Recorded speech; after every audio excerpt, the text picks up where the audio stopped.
Veio de um caroço, de uma semente. Então aquele caroço já tinha em si próprio o potencial do futuro. Então Deus trabalhou assim em toda a criação, irmãos. E quando a pessoa não entende isso, ela tem muito problema na sua vida. Por quê? Porque então ela passa a se guiar por aparências. Ela passa a se guiar por situações. Ela passa a se guiar por circunstâncias. Entenda bem porque eu estou falando a respeito de Josué.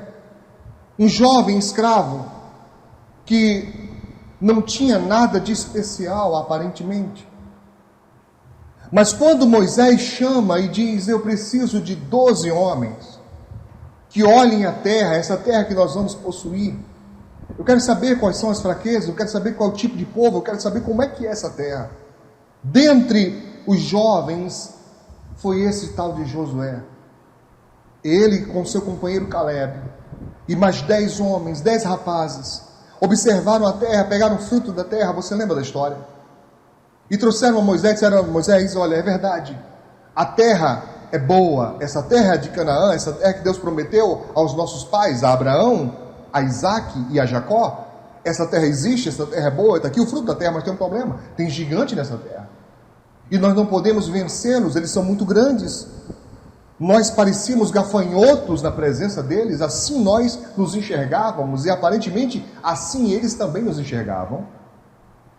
Esses 10 homens, diz a Bíblia, inflamaram a terra, até que fizeram o povo de Israel chorar.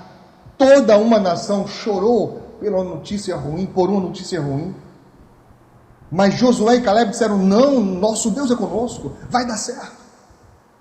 Vai dar certo. Se nós realmente acreditarmos, se nós se voltarmos ou nos voltarmos para Deus, vai dar certo.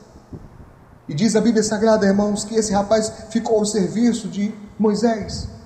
E como servo de Moisés, ele teve experiências tremendas, maravilhosas. Porque foi o único que acompanhou a Moisés quando ele subiu ao monte Sinai, para receber das mãos de Deus as tábuas da lei. Josué estava ali esperando, ele não foi até o cume do monte com Moisés, mas ele estava sempre próximo. E mais o tempo se passava, quanto mais os anos passavam, mais Moisés via: esse rapaz tem futuro, esse rapaz dá para coisa. E às vezes, meu amado e querido irmão, você precisa entender quem de fato você nasceu para ser. Quem de fato é você. O que é que te guia? O que é que te move? O que faz você levantar de manhã? Qual a visão que você segue? Qual é o propósito que você segue? Você precisa ter. Eu não sei se você está na sua casa. Se você estiver em casa e estiver com mais alguém aí, pergunte para essa pessoa perto aí de você: qual que é o futuro seu? Qual o plano? Qual o propósito? Qual o projeto? Tem pessoas que não têm. Tem pessoas que não têm nenhuma motivação. Tem pessoas que não têm nenhum propósito. Ela vai vivendo um dia após outro, porque ela não sabe quem é, ela não sabe de onde veio, não sabe para onde vai. Ela apenas vai vivendo.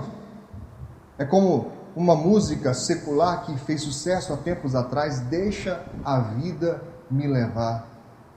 Meu filho, se você deixar a vida te levar, normalmente ela te leva para a sarjeta. Porque as pessoas aí fora, elas não vão lutar para que você vença. É você que tem que vencer.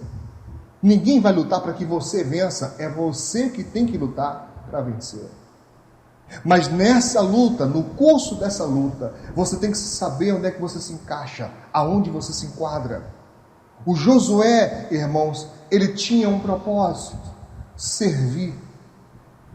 Servir. Olha como é que ele era conhecido. Você leu comigo o primeiro versículo? Olha, Josué, servo de Moisés. Talvez isso te incomode, viu? Quando alguém diz assim: fulano, você é obreiro de ciclano, fulano, você é servo de fulano, fulano, você é discípulo do outro. Tem gente que tem uma certa dificuldade com isso. Eu não sei o que você está fazendo na empresa que você trabalha. Eu não sei o que você está fazendo no seu ministério. Mas uma coisa eu sei: os princípios de Deus permanecem o mesmo. E um deles é que vai chegar a sua hora, vai chegar a sua vez, vai chegar o seu tempo. E enquanto esse tempo não se concretiza, você deveria estar fazendo o seu melhor.